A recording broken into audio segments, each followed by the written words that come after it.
cream, you scream. We all scream for ice cream, oh baby. Okay, Sharath, what do you do? I'm a student at Aloysius. Kannada barutta? I can understand, but I can't speak. It's okay, then I'll speak to you in Kannada. Do you English? Do you eat ice cream? Yeah, I do. How many ice cream? How many? Like, I don't like it very much, but I eat. Which company or which flavor ice cream do you like? Like, I eat it from Naturals or Papa's. Which flavor? Flavor strawberry.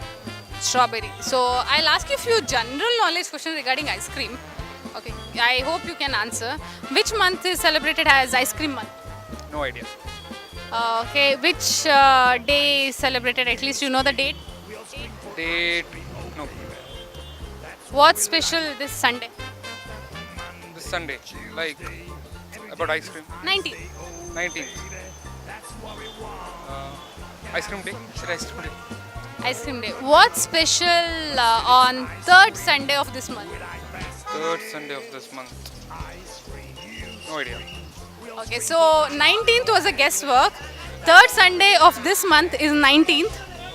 July is a ice cream month, and July 19th is ice cream day. So you gave all wrong answer. One answer was a guess answer, so I'll not consider it. If you had to give any message to our viewers regarding ice cream day, what would you say? Eat ice cream, have fun. Eat ice cream, have fun. Thank you. Thank you. Ice cream, you scream. We all scream for ice cream, oh baby.